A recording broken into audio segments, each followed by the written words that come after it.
Irmãos queridos, vemos trazendo para vocês a leitura e a reflexão sobre o texto que está no livro Pão Nosso, que pertence à coleção Fonte Viva, as interpretações dos textos evangélicos ditada pelo Espírito de Emmanuel, psicografada pelo Chico Xavier. Esse é o texto 10, Sentimentos Fraternos, e o trecho foi retirado da primeira carta de Paulo aos Tessalonicenses e diz assim, o trecho extraído para análise. Quanto, porém, à caridade fraternal, não necessitais que vos escreva, visto que vós mesmos estáis instruídos por Deus, que ameis uns aos outros. Então, logo nessa partida, Paulo diz o seguinte, olha, nós não precisamos mais falar sobre a caridade fraternal, já que isso está inscrito por Deus no mandamento amai-vos uns aos outros. Ainda assim, Emmanuel nos traz nesse texto forte contrassenso que desorganiza a contribuição humana no divino edifício do cristianismo.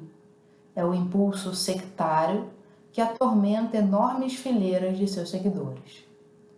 Mais reflexão, mais ouvido aos ensinamentos de Jesus, e essas batalhas injustificáveis estariam para sempre apagadas. Ainda hoje, com as manifestações do plano espiritual na renovação do mundo, a cada momento surgem grupos e personalidades, solicitando fórmulas do além para que se integrem no campo da fraternidade pura. Que esperam, entretanto, os companheiros esclarecidos para serem efetivamente irmãos uns dos outros.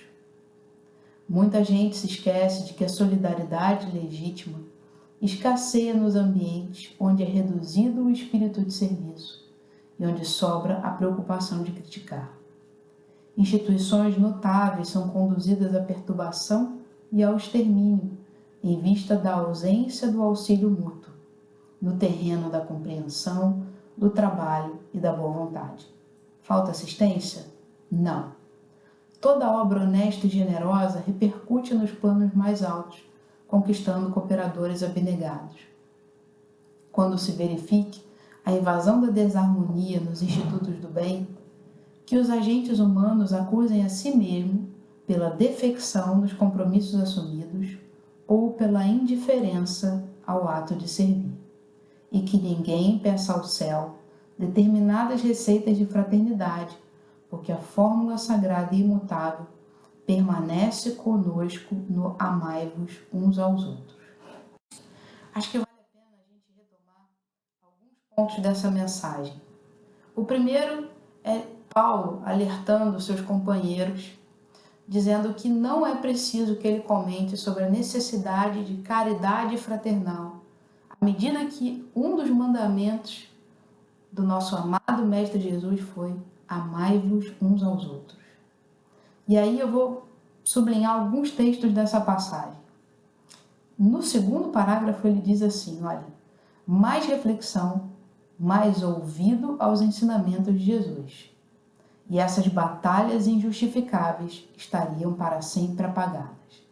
Não importa o momento da humanidade que a gente analise, hoje, ontem, talvez amanhã, se da nossa parte não houver mais reflexão e mais disposição para ouvir e, sobretudo, para praticar esses ensinamentos, essas guerras fratricidas que nós continuamos praticando de uns contra os outros e não uns pelos outros, faz com que a gente repita essas dolorosas manifestações e vá colhendo esses dissabores que só nos separam, que só nos segregam, que só faz com que a gente levante muros ao invés de darmos as mãos.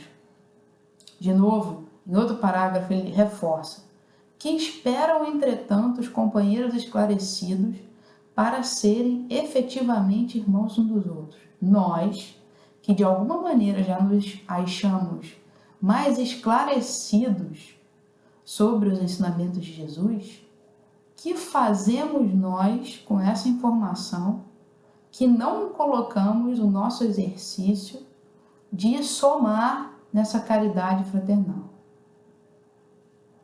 Aí passa por um exame interno, né, na reflexão de cada um. Chico Xavier diz, inclusive, que ele dava o direito de todos os outros seres serem quem quisessem ser, mas ele havia o dever de perseguir a sua melhora diante dos valores que ele já tinha abraçado.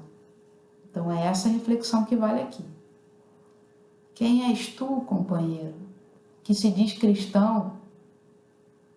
Amamos apenas o nosso núcleo familiar? Jesus dizia que isso também os fariseus já faziam, mas estamos expandindo a fraternidade para além do nosso círculo umbilical consanguíneo, na extensão dessa fraternidade, dessa família universal que nos faz todos pertencerem à classe de seres humanos? É essa questão que reverbera aqui. Mais um trecho.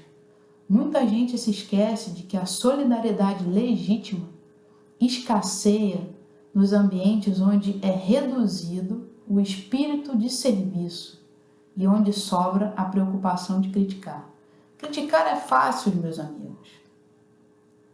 Difícil é ver com os próprios olhos, sentir na própria pele, ir lá, estender a sua mão e fazer parte de algo que está sendo construído para além do nosso benefício individual. Então vamos aumentar a nossa capacidade de servir ao bem, ao movimento maior de união, de fraternidade, de solidariedade. Estamos todos precisados. A pandemia veio fazer esse convite de forma tão uníssona no mundo todo. Instituições notáveis são conduzidas à perturbação e ao extermínio, em vista da ausência do auxílio mútuo, no terreno da compreensão, do trabalho e da boa vontade. Quantas guerras nós vemos ainda no mundo, dizendo que elas são guerras feitas em nome de Jesus, em nome de Deus? Sério, ainda, quão distante a gente está desses dois ensinamentos fundamentais para quem se diz cristão? Amai-vos uns aos outros. Amai a Deus sobre todas as coisas, para que seja possível amar ao próximo como a si mesmo. Falta assistência? Não, não falta assistência. Do mundo espiritual, daqueles que nos guiam, daqueles que nos querem alertar, daqueles que nos querem despertar. Toda obra honesta e generosa repercute nos planos mais altos, conquistando cooperadores abnegados. Quando há o esforço da nossa parte de socorrermos uns aos outros, afinal somos instrumentos a serviço do bem maior, naturalmente nos colocamos à disposição desses cooperadores abnegados que nos empurram para frente, para além das dificuldades. Quando se verifica a invasão da desarmonia nos institutos do bem, que os agentes humanos acusem a si mesmos pela defecção nos compromissos assumidos ou pela indiferença no ato de servir. Viemos à Terra num compromisso de melhorarmos a nós mesmos e, melhorando a nós mesmos, ajudando a servir melhor a nossa comunidade. A partir do momento em que a gente é indiferente às dores alheias e a gente desiste de honrar com esse compromisso, a gente causa um desequilíbrio, uma desarmonia, onde eu só estou interessado no meu próprio bem e no dos meus. Isso não é o que a Orquestra Sinfônica Divina espera dos seus instrumentos, para que eles estejam afinados, para que esse maestro possa reger e harmonizar a sua orquestra na direção do bem. E que ninguém peça ao céu determinadas receitas de fraternidade, porque a fórmula sagrada e imutável permanece conosco no mandamento: amai-vos uns aos outros. Ou seja, a receita já está dada. Cabe a nós, como instrumentos, como manifestação, arregaçar as mangas e colocar isso no movimento, no trabalho, de servir, cada vez melhor, aprimorando a nossa capacidade de entender o mundo que nos cerca, as suas dores e o papel de cada um de nós nessa corrente de interdependência, de colaboração mútua, onde todos nós somos parte integrante da unidade familiar de seres humanos.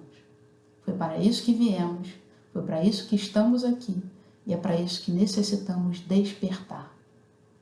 Espero que esse texto, que essa reflexão nos ajude a encontrar essa força interna onde a gente se mobiliza para somar nessa corrente do bem.